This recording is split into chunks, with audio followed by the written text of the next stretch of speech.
Hola oyentes de Radio Sefaradi, bienvenidos a estas noticias que comenta Jorge. ¿Qué tal? ¿Qué tal, Alejandro?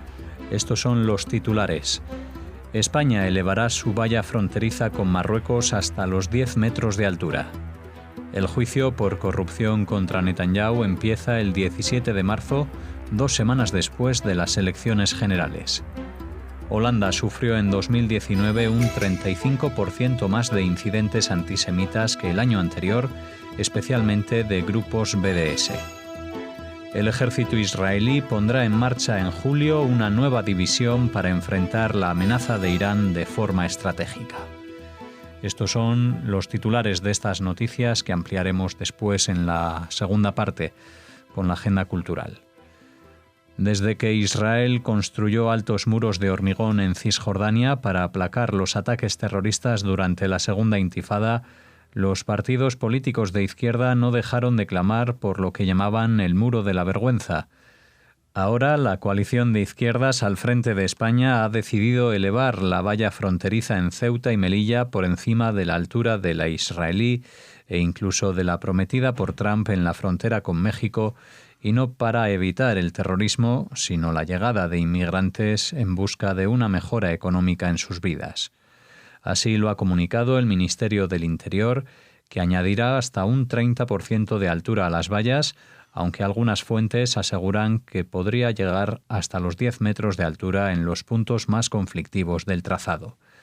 Aún no se ha aclarado con qué elementos se sustituirán las concertinas que coronaban la alambrada, que ya se han retirado en la parte española, pero que continúan funcionando en la valla marroquí a escasos 5 metros. Marruecos recibe dinero de la Unión Europea para controlar la inmigración. Sí, pues esto. A ver ahora quién habla de muros de vergüenza, porque realmente yo no entiendo muy bien que justamente este gobierno, que supone que durante la etapa que ha estado en funciones, una de sus primeras decisiones ha sido dar pie a la recogida de los inmigrantes que llegaban en pateras por el Mediterráneo y no dejarlos al amparo de las mafias, etcétera. Y por otra parte, pues levantan muros, o levantan, en este caso no son muros sino vallas, pero de 10 metros de altura. Esto no lo tiene ni Donald Trump. Llama muchísimo la atención de que la solución que habían prometido de quitar las concertinas, que son estos alambres de púa, pero que en vez de terminar en unos pinchos, terminan como en cuchillas, que provocaban heridas terribles a los inmigrantes que trepaban a la valla e intentaban pasar. Ahora, aquí hay una cantidad bastante importante de hipocresía, porque para entrar a través de esa valla en España, primero tienen que trepar por la marroquí, que está a escasos 5 metros, es decir, son 2 vallas las que tienen que superar, y en la marroquí se van a quedar las concertinas. Aquí no sé si van a ponerles encima de los 10 metros. También es muy difícil esperar que alguien logre superar una valla de 10 metros con los elementos que se venían manejando hasta ahora, que eran escalas improvisadas, etcétera, porque ninguna llegará hasta esa altura. Yo realmente no logro entender esta nueva forma de humanismo político que transforma una promesa de quitar las concertinas por una elevación de las vallas. Yo me imagino que ya habrán hablado con Bansky, el pintor que tantas veces ilustra el muro de separación en los territorios en disputa en Israel, para que venga a hacer alguna ilustración en esta nueva valla que, como decimos y recalcamos, en Israel esto se ha hecho por una cuestión de seguridad, porque por allí pasaban terroristas, y desde que se han puesto, pues la segunda intifada ha bajado de forma exponencial su capacidad agresiva, a pesar de que siguen habiendo atentados de cuchillos y atropellos, pues ya no existen los disparos tan fácilmente, ni tampoco los ataques con armas y bombas que penetraban en territorio israelí para cebarse en la población civil. Como digo, ese era el muro de la vergüenza, y ahora el muro del que es un gobierno que se proclama y se reproclama todo el tiempo como progresista es impedir por este medio la entrada de gente que son subsaharianos, que no suponen una amenaza para la seguridad del país, tan solo que vienen a buscar una mejor vida. Y entiendo de que la inmigración hay que regularla y que no se puede abrir esto para que todo el mundo entre o salga. Pero proclamar el humanismo solamente cuando se habla de Israel y encontrar excusas para decir de que esto también es humanismo me parece pues una de las cimas de la hipocresía. Y vamos, apenas han transcurrido unas pocas semanas de este gobierno. El primer ministro israelí se someterá a juicio por corrupción el próximo 17 de marzo, 2 semanas después de las elecciones en Israel. Para ese entonces, Netanyahu podría estar en medio del proceso de formación de coalición para el nuevo gobierno. La acusación contra el primer ministro tiene su base en delitos de fraude, cohecho y abuso de confianza en 3 casos separados. En caso de ganar las elecciones, Netanyahu podría tener dificultades para asumir el cargo debido a este juicio, aunque también podría ser un incentivo para formar un gobierno de unidad o que algún partido de derecha se sume al bloque opositor de Benny Gantz. En caso de iniciarse este juicio, Netanyahu no podría recibir ningún ministerio a su nombre, sin embargo, no le impediría ejercer como primer ministro. Sí, bueno, este último punto todavía no está claro porque se está debatiendo, porque esto no estaba previsto en las leyes que se habían votado en Israel a lo largo de 70 años, esto de que alguien acusado y en medio de un juicio que no pueda ser ministro, esto sí se había dado, pero no que sí pudiera ser primer ministro. Es que eso es un contrasentido, ¿no? Pero bueno, como esto al parecer despierta ciertas lagunas legales en la conformación de gobierno, pues me temo, Alejandro, que estas elecciones del día 2 de marzo pues tampoco van a dar una salida a la situación política, porque todo está dependiente y pendiente de lo que decida o se le ocurra o maquine Netanyahu para retrasar su condena, y la única manera de hacerlo es aferrarse al cargo de primer ministro. Aquí solamente se podrá desbloquear la situación si alguno de los partidos de su bloque fiel, de fieles, de seguidores, pues por cuestiones éticas o porque se ve atentado por alguna oferta, pues abandone este bloque y se vuelque en el de Cajol Labán. Si no, la cosa, me temo, que conduciría al país a unas cuartas elecciones en un mismo año, lo que supondría un nuevo récord, no solamente en la historia de Israel, yo creo que en la historia de la democracia en el mundo también sería un récord. El Centro de Información y Documentación sobre Israel, CIDI, registró 182 acciones de odio contra los judíos en Holanda en 2019, un 35% más que el año anterior y el mayor número desde que hay registros hace 30 años. El CIDI divide a los actos antisemitas en 6 categorías, incluyendo el abuso online y el vandalismo. El mayor aumento se detectó entre los casos presenciales que implican amenazas, insultos o agresiones en la calle o sitios de trabajo, que pasaron en un año de 27 a 61 episodios. De esa cifra, 18 fueron cometidos por activistas o simpatizantes del movimiento de BDS, quienes durante una manifestación en el centro de Ámsterdam se expresaron hacia los judíos con expresiones como cucarachas. El informe también cuenta que el pasado 1 de diciembre, en la ciudad de Róterdam, un niño amenazó a una familia judía a la salida de una sinagoga al grito de "los mataré a tiros". Se indicó que los padres del agresor, testigos de la escena, no intervinieron. El antisemitismo en el entorno escolar fue detectado en 11 oportunidades. En una de ellas, un niño le dijo a su compañero de clase judío que todos los judíos deben morir. Sí, fíjense el dato, los episodios presenciales, tal como los califica este centro, o sea, los que se dan en la calle, en público, en lugares de trabajo, etcétera, pasaron de 27 a 61. Esto es más del doble durante el año pasado.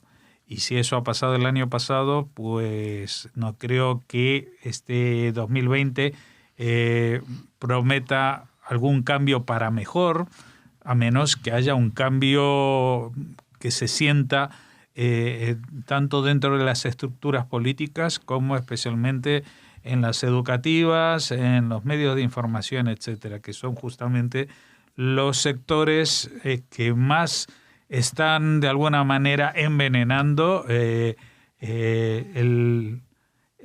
odio, están creando odio, incitando al odio hacia los judíos, al menos por omisión en muchos casos, porque ya vemos que esto incluso se da dentro del territorio escolar. O sea, han habido 11 denuncias de antisemitismo detectado en escuelas e institutos. Estamos hablando de un país súper civilizado, ejemplo de convivencia para la mayoría del mundo, incluso para dentro del continente europeo. Holanda no se caracteriza por una conflictividad social, por lo tanto, este tipo de acciones de odio pues resultan todavía más llamativas, porque no se dan, como decimos, en un entorno donde habitualmente puede haber agresiones, insultos, etcétera, etcétera. Así que son malas noticias, pero digamos lo que tenemos es una confirmación de lo que hemos hablado, de lo que hemos constatado y de lo que principalmente venimos sintiendo desde hace unos años, que el antisemitismo está creciendo en Europa. Las autoridades militares israelíes aprobaron y anunciaron que en julio comenzará a operar una nueva unidad especializada en la amenaza iraní. Dicha división estratégica de Irán, tal como se la denominará formalmente, se ocupará de integrar la cuestión militar a la planificación estratégica y la política de relaciones exteriores con el régimen de Teherán. Autoridades de las FDI aclararon que esta división no se formó pensando en la posibilidad de combates reales y directos con la República Islámica, sino desde el entendimiento que la amenaza iraní en sus diferentes expresiones y escenarios continuará afectando a la seguridad israelí en los próximos años. Sí, bueno, esto ya se había anunciado, ahora se le ha puesto fecha, esto empezará justamente en la segunda mitad del año. A mí me llama mucho la atención porque, como decía la noticia, esto no es una cuestión de prepararse militarmente, o sea, la posibilidad de combates directos con la República de Irán. Irán es un país grande, tiene un ejército importante, pero casi nunca lo utiliza.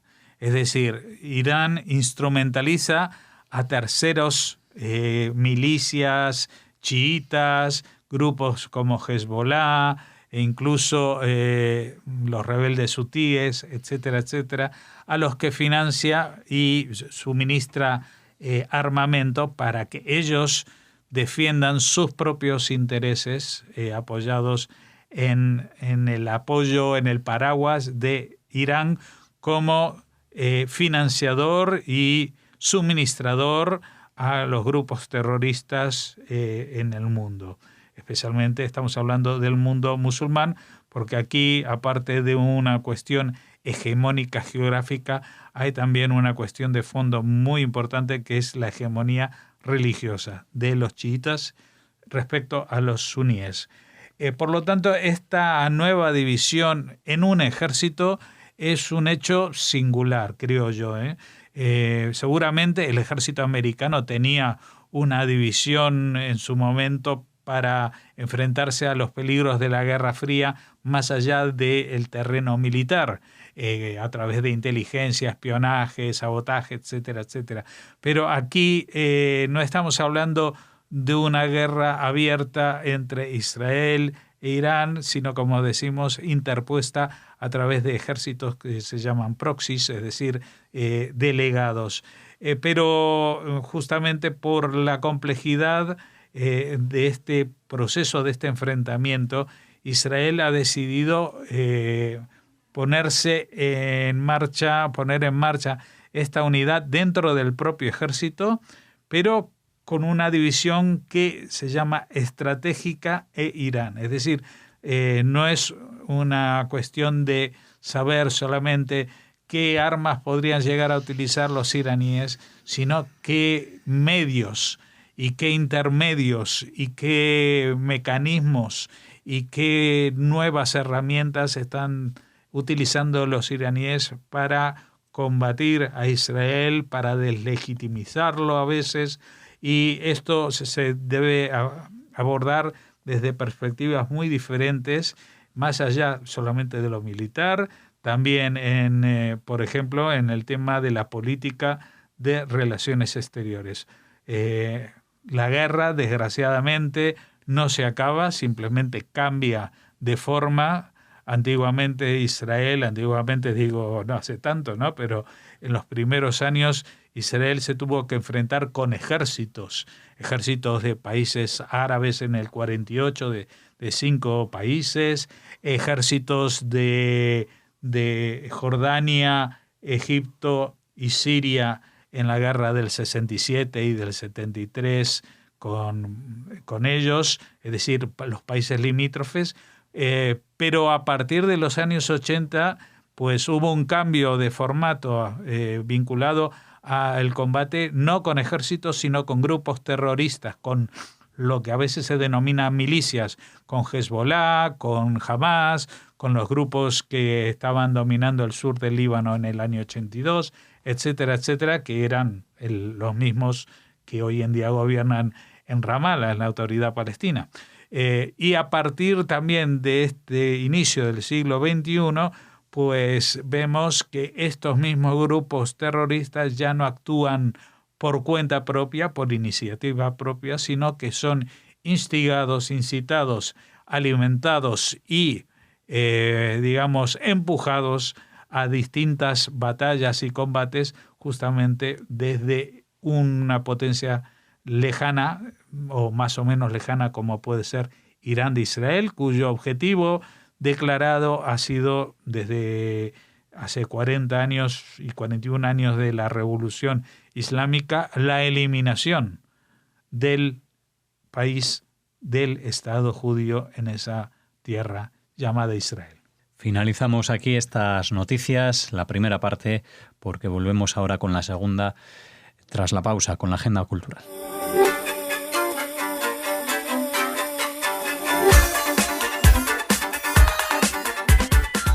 Comenzamos la agenda cultural. Hola, Raquel. Hola, Alex. Hola a todos. Bueno, háblanos de lo que traes para los oyentes hoy.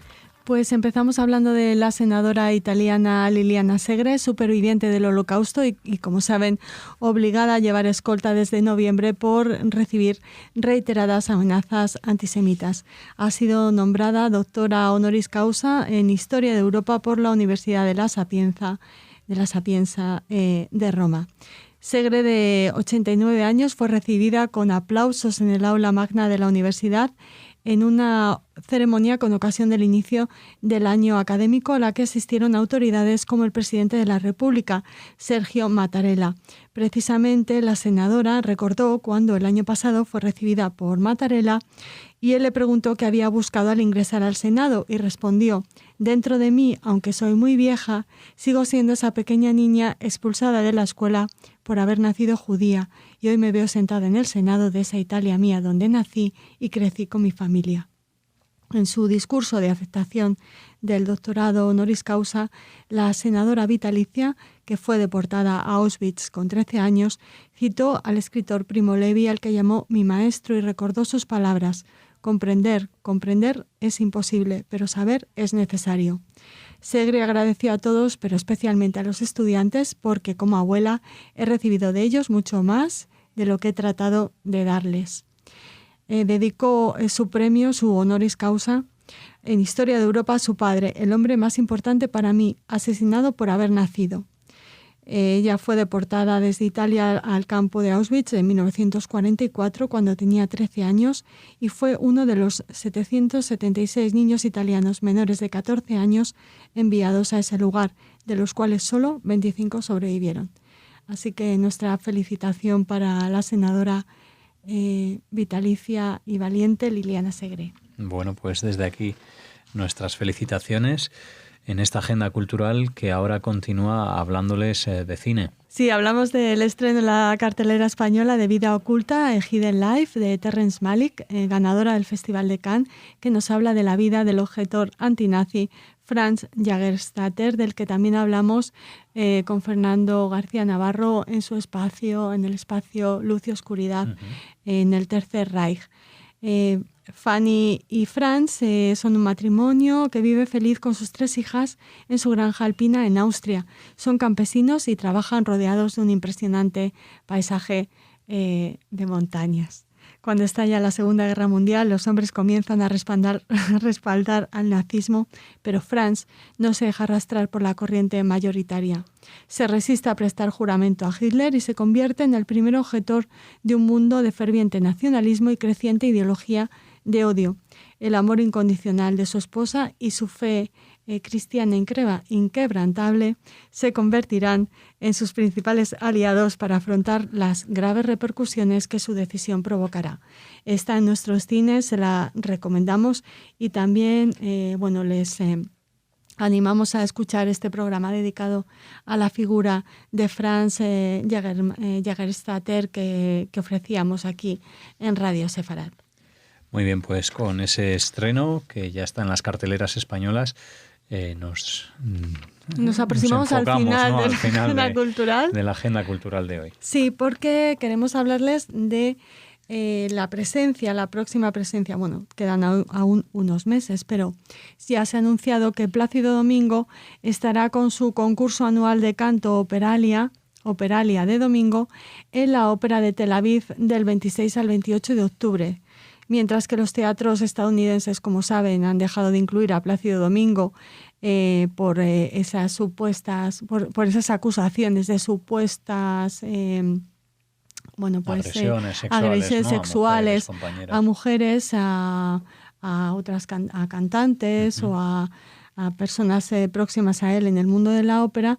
Él se sigue presentando en Europa. En diciembre recibió una ovación en Milán y tuvo 2 funciones con entradas agotadas en Berlín en enero, pero la decisión de la ópera israelí de recibir a Plácido Domingo, a pesar de las acusaciones contra él, ha enfurecido a los activistas locales. Por su parte, la ópera israelí ha comentado en un comunicado que tiene una política muy estricta contra cualquier tipo de acoso y agregó que no ha habido un informe oficial sobre las acusaciones presentadas contra Plácido Domingo. Ya que muchas compañías de ópera en el mundo decidieron seguir invitando al señor Domingo a presentarse en sus escenarios, la ópera israelí no vio motivos para no actuar de la misma manera. Plácido Domingo, imagino que también lo saben, asegura que nunca se ha comportado de una manera acosadora.